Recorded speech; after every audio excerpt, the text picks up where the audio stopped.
आसिम के साथ चंद एक मुहाफिज थे। उन्हें आसिम ने कहा कि उन आदमियों को घेरे में लेकर रोक ले। मुहाफिजों को मालूम था कि किस तरह बखर कर घेर डिल्ला जाता है। वो आदमी खुद ही रुक गए। सालार आसिम इन तक पहुंचे।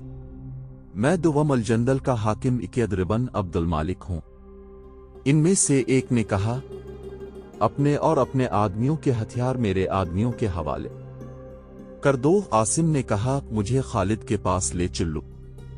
इक्कीदर ने अपनी तलवार एक मुहाफिज के हवाले करते हुए कहा, मैं नहीं लड़ूंगा, खालिद के साथ सुलह की बात करूंगा। मैं तुम्हें मुआफ नहीं कर सकता इब्न अब्दुल मालिक। खालिद ने अपने खेमे में उसकी बात को सुनकर कहा, तो मेरा मुजरिम नहीं, मेरे रसूल का मुजरिम है। तो ने अल्लाह के रसूल से बद अलैहिस्सलाम दी की थी। तो ने इस्लाम कबूल किया, फिर इर्तिदाद के सरदारों के साथ जा मिला। इक्कीदर ने अपनी सफाई में बहुत कुछ कहा, बहुत कुछ पेश किया। ईसाई कबीलों से ला ताल्लुक हो जाने का अहद किया। अगर ये लड़ाई मेरी और तेरी होती, ये दुश्मनी मेरी और तेरी होती, तो मुझे बख्श देने से कोई ना रोक सकता। खालिद ने कहा, मगर तो मेरे रसूल का, मेरे मजहब का दुश्मन था। खुदा की कसम, मैं तुझे बख्श नहीं सकता। तुझे जिंदा रहने का कोई हक नहीं दे सकता। खालिद ने हुक्म दिया, ले जाओ इसे, कल का सूरज उसे जिंदा ना देखे। रात को ही इक्कीदर बिन अब्दुल मालिक का सर कलम कर दिया गया। सुबह तुलू होते ही खालिद ने आस को बुलाया और इसे बताया कि अब वो अपनी सिपा का खुद मुख्तार सालार नहीं। इस हुक्म के साथ ही खालिद ने आस किसी सिपा अपनी कमान में ले ली। अब लड़ाई कले के बाहर होगी। खालिद ने अपने सालारों से कहा, इतने मजबूत कले पर वक्त और ताकत खर्च करना महज बेकार होगा। पहले इस दुश्मन को खत्म करता है जो कले के बाहर है। खालिद ने अपनी तमाम सिपा को तरतीब में किया। आज की सिपा में जो मुजाहिदीन नौजवान और जवान थे, उन्हें अलग करके इस तरफ भेज दिया जिधर एक रास्ता अरब की समत जाता था। खालिद ने इन जवानों से कहा कि दुश्मन उधर से भागने की कोशिश करेगा, इसे जिंदा ना निकलने दिया जाए। खालिद ने कुछ दस्ते अपनी जेर कमान लेकर एक ईसाई सरदार जोदी बिन रबिया के मुकाबिल रखे और आस को कुछ दस्ते देकर दुश्मन के दो सरदारों इब्न हदरजान और इल्लासम के दस्तों के सामने खड़ा कर दिया। अपने दोनों सालारों आसिम बिन उमरो और अदी बिन हातिम को हसब मामूल पहलुओं पर रखा। ईसाई और बुत परस्त सालार कले के अंदर से भी फौज की खासी नफरी बाहर ले आए। इस तरह उनकी तादाद मुसलमानों की निस्बत कई गन्ना ज्यादा हो गई।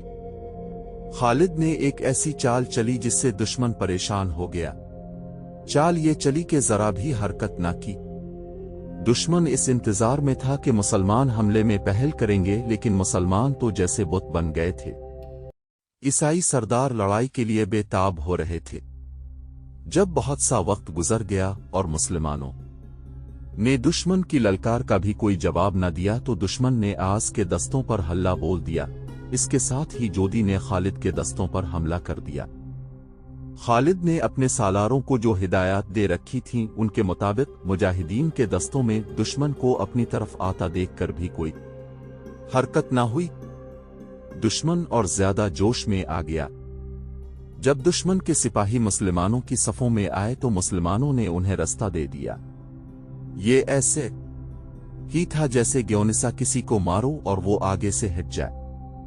फौरन ही ईसाइयों और बुत परस्तों को एहसास हो गया कि वो तो मुसलमानों के फंदे में आ गए हैं। खालिद ने अपने मुहाफिजों के साथ ईसाइयों और बुत परस्तों के सबसे बड़े सालार जोदी बिन रबिया को घेरे में ले लिया। इस के खानदान के चंद एक जवान उसके साथ थे। वो तो कट गए और जोदी को जिंदा पकड़ लिया गया। खालिद ने अपने लश्कर को ऐसी तरतीब में रखा था जो दुश्मन के लिए फंदा था। दुश्मन के सिपाही जिधर को भागते थे उधर मुसलमानों की तलवारें और बर्छियां उनका रास्ता रोकती थीं। आखिर वो किले की तरफ भागे, मगर दरवाज़ा बंद था। मुसलमान ऊपर आ गए और देखते ही देखते दरवाजे के सामने ईसाइयों और बुत परस्तों की लाशों का अंबार लग गया। एक दरवाजा और भी था। अपने आदमियों को पनाह में लेने के लिए किले वालों ने दरवाजा खोल दिया। ईसाई और बुत परस्त भाग कर दरवाजे में दाखिल होने लगे, लेकिन मुसलमान तो जैसे उनके साथ चिपके हुए थे। इस तरह सूरत ये पैदा हो गई थी कि दुश्मन का एक आदमी अंदर जाता तो दो मुसलमान उसके अंदर चले जाते थे। ईसाइयों और बुत परस्तों का शिराजा बखर चुका था। मुसलमान किले में दाखिल हो गए थे। अब जो कुछ हो रहा था वो लड़ाई नहीं थी, वो ईसाइयों और बुत परस्तों का कत्ल आम था। खालिद चाहते थे कि कत्ल आम का ये सिलसिला जारी रहे। जमादी अल-आखिर 12 एजरी के वस्त के दिन थे। खालिद ने जोदी बन रबिया और उसके तमाम साथी सालारों और सरदारों को सजाए मौत दे दी थी। दुवम अल-जंदल मुसलमानों के जेर नगी आ गया। इस्लाम दुश्मन ताकतें खत्म होने में नहीं आती थीं। ईरान के आतिश परस्तों को जिस तरह इस्लाम के अलमबरदारों ने शिकस्त पर शिकस्त दी और जितना जानी नुकसान उन्हें पहुंचाया था, इतना कोई कौम बर्दाश्त नहीं कर सकती थी। लेकिन वहां सिर्फ आतिश परस्त नहीं थे। तमाम गैर मुस्लिम कबीले, जिनमें अक्सरियत अरबी ईसाइयों की थी, उनके साथ थे। आतिश परस्तों ने अब उन कबीलों को आगे करना शुरू कर दिया था, जैसा मारा बन बहराम ने एन अल्तमर में किया था। आतिश परस्तों के सालार मैदान जंग से भाग भाग कर मुद्दाए में इकट्ठे होते जा रहे थे। उनके नामवर सालार बहमन ने जब मारा बन बहराम को अपनी फौज के साथ वापस आते देखा तो उसे इतना सदमा हुआ था कि इस पर खामोशी तारी हो गई थी। मत घबरा बहमन, मारा ने इसे कहा था, दिल छोटा ना कर, आखिर फतह हमारी होगी। मैं शिकस्त खाकर नहीं आया, शिकस्त बदवी कबीलों को हुई है और तो लड़े बगैर वापस आ गया है। सालार बहमन जाज़ुए ने कहा था, तो इतना बड़ा शहर अपने दुश्मन की झोली में डाल आया है तो खुश किस्मत है कि तुझे यहां सजा देने वाला कोई नहीं। सजा देने वाले आपस में लड़ रहे हैं, वो जानिशीनी पर एक दूसरे के खून बहा रहे हैं। बहमन, मारा ने तंजिया लहजे में कहा, क्या तो मुझे सरजनिश कर रहा है? क्या तो मुसलमानों से शिकस्त खाने वालों में से नहीं? अगर तो मैदान में जाता तो आज मदीना वाले यूं हमारे सर पर ना इब्तिदा। शिकस्तों की इब्तिदा तुझसे हुई है। मेरी तारीफ करके मैं अपने लश्कर को बचा कर ले आया हूं। मैं इसी लश्कर से मुसलमानों को शिकस्त दूंगा। मुद्दाए में इस वक्त जो लश्कर जमा हो चुका है, इसे हम एक फैसला कुन जंग के लिए तैयार करेंगे। उस वक्त मुद्दाए में फारिस के जितने भी नामवर सालार थे, वो सब खालिद से शिकस्त खाकर आए थे। उन्होंने उसे जाती मसला बना लिया था, वरना वहां हुक्म देने वाला कोई ना था। हुक्म देने वाले शाही खानदान के अफराद थे जो तख्त की विरासत के लिए जोड़ तोड़ में लगे हुए थे। वो सालारों को भी अपनी साजिशों में इस्तेमाल करना चाहते थे, लेकिन सालार फारिस की शहंशाही के तहफ़्फ़ुज़ को अपना फर्ज समझते थे। ये चंद एक सालार ही थे जिन्होंने मुद्दाए का भरम रखा हुआ था, वरना कसरा की बुनियादें हल चुकी थीं और ये इमारत जमीन बोस हुआ ही चाहती थी। उस वक्त खालिद मुद्दाए से कम ओ बेश 400 मील दूर दोमत्ता अल जंदल में थे। आतिश परस्तों और ईसाइयों को अभी मालूम न था। वो समझते थे कि खालिद एन अल-तमर में है। खालिद को दरअसल रहा वापस आना था। एक तो वो मफ्तूहा इलाकों के इंतजामात वगैरह को बेहतर बनाना चाहते थे, दूसरे ये कि फौज को कुछ आराम देना था, और तीसरा काम ये था कि फौज को असर नो मुनज़्ज़म करना था। एक तो ये मुजाहिदीन थे जो मैदान जंग में दुश्मन के आमने सामने आकर लड़ते थे, दूसरे मुजाहिदीन वो थे जो दुश्मन के मुख्तलिफ शहरों में बहरूप धार कर खुफिया सरगर्मियों में मसरूफ थे। वो जासूस थे। वो हर लम्हा जान के खतरे में रहते थे। वो दुश्मन की नक्लो हरकत और अज़ाइम मालूम करते और पीछे इत्तिला भिजवाते या खुद इत्तिला लेकर आते थे। तारीख में इनमें से किसी का भी नाम नहीं आया। 2-4 से दुनिया वाकिफ है, गुमनाम न जाने कितने हैं। इनमें बाज पकड़ लिए गए और दुश्मन के जल्लादों के हवाले हुए। इन जासूसों की बरवक्त इत्तिलाओं पर खालिद कई बार दुश्मन के अचानक हमले और शिकस्त से बचे। खालिद जब दुवम अल जंदल में थे तो मफ्तूहा इलाकों के लिए एक खतरनाक सूरत हाल पैदा हो गई। मुद्दाए पर कसरा की शिकस्त और जवाल की सिया काली घटाएं छाई हुई थीं। लोगों पर खौफ व हरास तारी था। कसरा की इस तलवार पर जंग लग चुका था जिसका खौफ बड़ी दूर तक पहुंचा हुआ था, मगर 2-4 सालार थे जो इस डूबती कुश्ती को तूफान से निकाल ले जाने की कोशिशों में मसरूफ थे। इन हालात में एक घोड़ा मुद्दाए में दाखिल हुआ और बहमन तक पहुंचा। अब और क्या बारी खबर रह गई थी जो तो लाया है? बहमन ने पूछा। कहां से आया है? तो क्या मुसलमानों का लश्कर मुद्दाए की तरफ आ रहा है? नहीं, इस आदमी ने कहा, मुसलमानों का लश्कर चला गया है। चला गया है? बहमन ने तंजिया लहजे में पूछा। तो उन लश्करियों में से मालूम होता है जिन्हें मुसलमानों की दहशत ने पागलपन तक पहुंचा दिया है। क्या तो नहीं जानता तेरे जुर्म की सजा मौत है? ये आदमी घोड़े से उतर चुका था। इसकी इत्तला पर बहमन बाहर आ गया था।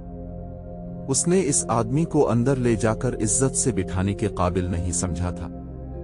सजाए मौत का नाम सुनते ही इस आदमी ने घोड़े की बाग छोड़ दी और तेजी से आगे होकर सालार बहमन के कदमों में बैठ गया। मैं एन अल्तमर से आया हूं, उसने घबराई हुई आवाज में कहा। बेशक मैं शिकस्त खाने वालों में से हूं, लेकिन इनमें से भी हूं जो शिकस्त को फतह में बदलना चाहते हैं। पहले वो बात सुन ले जो मैं बताने आया हूं, फिर मेरा सर काट देना, लेकिन मेरी बात को टालोगे तो ये ना भूलना कि तुम में से किसी का भी सर मुसलमानों के हाथों सलामत नहीं रहेगा। बोल, जल्दी बोल। बहमन ने कहा। क्या बात है जो मुझे इतनी दौड़ से सुनाने आया है? बहमन की एक बेटी जो जवान थी, एक आदमी को अपने बाप के कदमों में बेटा देखकर करीब आ गई। वो देख रही थी कि जब से इसका बाप शिकस्त खाकर आया है वो गुस्से से भरा रहता है और सजाए मौत के सवा और कोई बात नहीं करता। लड़की तमाशा देखने आई थी कि इसका बाप आज एक और सिपाही को जल्लाद के हवाले करे। गाक खालिद इराक से चला गया है। आदमी ने कहा, मैं खुद नहीं आया, मुझे शमशीर बिन कैस ने भेजा है। आप उसे जानते होंगे। मुसलमानों के सालार खालिद ने एन अल्तमर पर कब्जा करके वहीं के सरकर्दा अफराद को उम्माल मुकर्रर कर दिया है।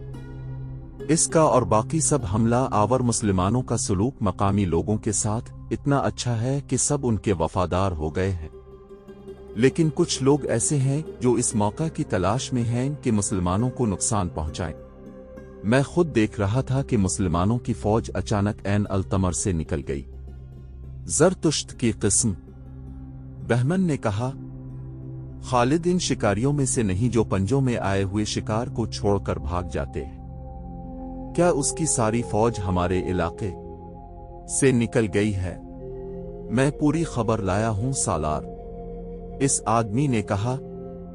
एन अल्तमर, रा और दूसरे शहरों में जिन पर मुसलमानों का कब्जा है, मुसलमानों की बहुत थोड़ी फौज रह गई है और एक सालार। मालूम हुआ है कि मुसलमानों का बड़ा लश्कर दोमत्ता अल जंदल चला गया है, जहां उनकी किसी के साथ लड़ाई हो रही है। शमशीर बिन कैस ने मुझे आपके पास इस पैगाम के साथ भेजा है कि ये वक्त फिर नहीं आएगा। उस वक्त अपने मफ्तूहा इलाके मुसलमानों से छुड़ाए जा सकते हैं। कुछ और सवाल व जवाब के बाद बहमन को यकीन हो गया कि ये आदमी गलत खबर नहीं लाया है। बहमन को मालूम था कि दुवम अल जंदल कितनी दूर है और वहां तक पहुंचने और वापस आने में कितना वक्त लगता है। तुम वापस चले जाओ, बहमन ने इस आदमी से कहा, और शमशीर बिन कैस से कहना कि इतना बड़ा इनाम तुम्हारे नाम लिख दिया गया है जिसे तुम तसव्वुर में भी नहीं ला सकते। एक आदमी तुम्हारे पास ताजिर के रूप में आएगा, इसके साथ तुम्हारी बात होगी, वो तुम्हार अलिफ साइल होगा। हम बहुत जल्द हमले के लिए आ रहे हैं। अंदर से दरवाजे खोलना तुम्हारा काम होगा। क्या हो गया है मोहतरम बाप? बहमन की बेटी ने एन अल्तमर के सवार के जाने के बाद पूछा, मुसलमान कहां चले गए? ओ मेरी प्यारी बेटी। बहमन ने बेटी को फर्त मसरत से गिले लगा लिया और परजोश और परअज़्म आवाज में बोला, मुसलमान वहीं चले गए हैं जहां से आए थे। मैंने कहा था कि वो मुद्दाएं तक पहुंचने की जरूरत नहीं करेंगे। उन्होंने जो फतह हासिल करनी थी वो कर चुके हैं। अब हमारी बारी है। अब मैं अपनी बेटी को मुसलमानों की लाशें दिखाऊंगा। बेटी ने बच्चों के से इश्तियाक से पूछा, मुझे खालिद की लाश दिखाना मोहतरम पिदर। यहाँ सब कहते हैं कि वो इंसानों के रूप में आया हुआ जिन है। बहमन ने बड़ी जोर का कहकहा लगाया। बहमन का ये फातिहाना और तंजिया कहकहा पहले कसरा के महल्लात में पहुंचा, वहां से सालारों तक गया, फिर मुद्दाएं की फौज ने सुना और फिर ये अहकाम और हिदायत की सूरत इख्तियार कर गया। बहमन की बेटी ने अपनी तमाम सहेलियों और शाही महल की औरतों को और जिसके साथ भी इसने बात की, ये अल्फाज कहे, मैं तुम्हें खालिद की लाश दिखाऊंगी। खालिद की लाश। तकरीबन हर लड़की और हर औरत का रद्द अमल यही था, कहते हैं खालिद को कोई नहीं मार सकता, वो इंसान नहीं। इसे देखकर फौजें भाग जाती हैं। शाही अस्तबल में जहां शाही खानदान और सालारों के घोड़े होते थे, गहमा गहमी बढ़ गई थी। साइसों को हुक्म मिला था कि घोड़े में जरा सा भी नक्स या कजोर देखें तो उसे ठीक करें या इसे अलग कर दें। बहमन की बेटी इस तरह हर तरफ पैद कुत्ती फिर रही थी जिस तरह ईद का चांद देखकर नए कपड़ों की खुशी में नाचते कूदते हैं। वो अस्तबल में गए।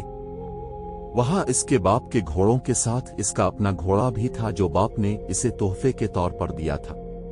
मेरे घोड़े का बहुत सारा ख्याल रखना, उसने अपने खानदान के साइस से कहा। एक उधेड़ उम्र साइस जो 3-4 महीने पहले इस अस्तबल में आया था, दौड़ा आया और लड़की से पूछा कि अपनी फौज कहीं जा रही है, आमदीना के लश्कर के हमले का खतरा है, अब तुम मदीना वालों की लाशें देखोगे। लड़की ने कहा। बाकी घोड़ों के साइस भी इसके इर्द गिर्द इकट्ठे हो गए थे, वो भी ताजा खबर सुनना चाहते थे। लड़की ने उन्हें बताया कि खालिद थोड़ी सी फौज पीछे छोड़कर ज्यादातर फौज अपने साथ ले गया है और वो इराक से दूर निकल गया है। ये तमाम तर इलाका जो खालिद ने फारिस वालों से छीना था, इराक था। लड़की ने साइसों को बताया कि अब अपनी फौज पहले एनलतमर पर फिर दूसरे शहरों पर हमले करके उन्हें दोबारा अपने कब्जे में ले लेगी। अगर खालिद वापस आया भी तो उसे अपनी शिकस्त और मौत के सिवा कुछ नहीं मिलेगा, क्या उसे जिंदा पकड़ा जाएगा? उधेड़ उम्र साई ने मसरूर से लहजे में पूछा, जिंदा या मुर्दा? बहमन की बेटी ने कहा, उसे मुद्दाएं लाया जाएगा। अगर जिंदा हुआ तो तुम इसका सर कलम होता देखोगे। 3-4 रोज गुजरे तो ये उधेड़ उम्र साई लापता हो गया। उसे सब ईसाई अरब समझते थे। हंसमुख और मिलनसार आदमी था। सिर्फ एक साई ने इसके मुतालिक बताया था कि वो कहता था कि वो अपने कबीले में वापस जाना चाहता है, जहां वो कबीले की फौज में शामिल होकर मुसलमानों के खिलाफ लड़ेगा।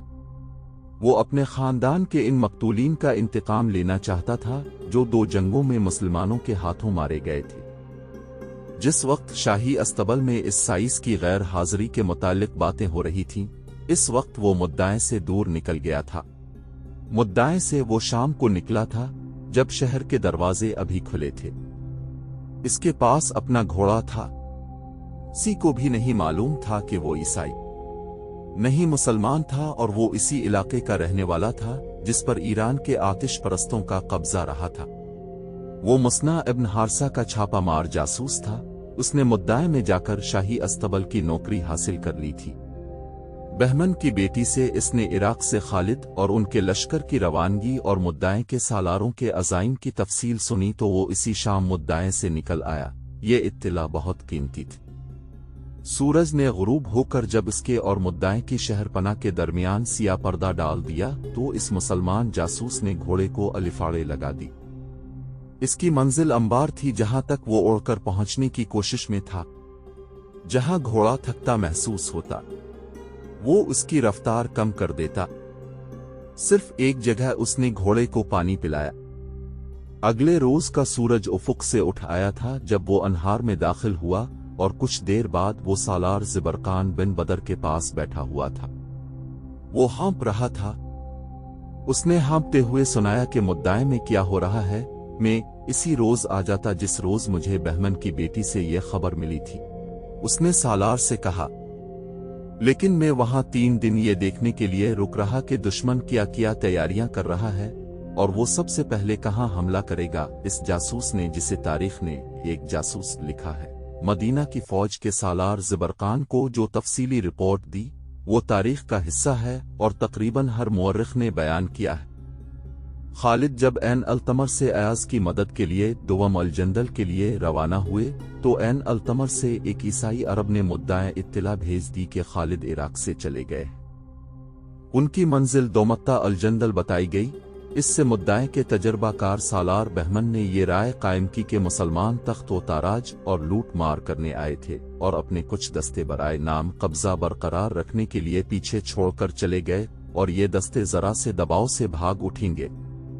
اس زمانے میں اکثر یوں ہوتا تھا کہ کوئی بادشاہ بہت بڑی فوج تیار کر کے طوفان کی مانند یک کے بعد دیگرے کئی ملکوں پر چڑھائی کرتا اور قتل عام اور لوٹ مار کرتا اپنے پیچھے کھنڈر اور لاشوں کے انبار چھوڑ جاتا تھا۔ وہ کسی بھی ملک پر مستقل طور پر قبضہ نہیں کرتا تھا۔ مدعے کے محل میں خالد کے کوچ کے متعلق یہی رائے قائم کی گئی، لیکن خالد نے عراق میں فارس کے جو مقبوضہ شہر اور بڑے قلعے فتح کیے تھے وہاں وہ ایک سالار اور کچھ دستے چھوڑ گئے تھے۔ یہ صورتحال کسرا کے سالاروں کو کچھ پریشان کر رہی تھی۔ فوج کو مدعے سے نکالو اور حملے پر حملہ کرو۔ کسرا کے دربار سے حکم جاری ہوا۔ ہم تیار ہیں، شیرزاد نے کہا، جو حاکم سابات تھا اور انبار سے مسلمانوں سے شکست کھا کر بھاگا تھا۔ ہم بالکل تیار ہیں۔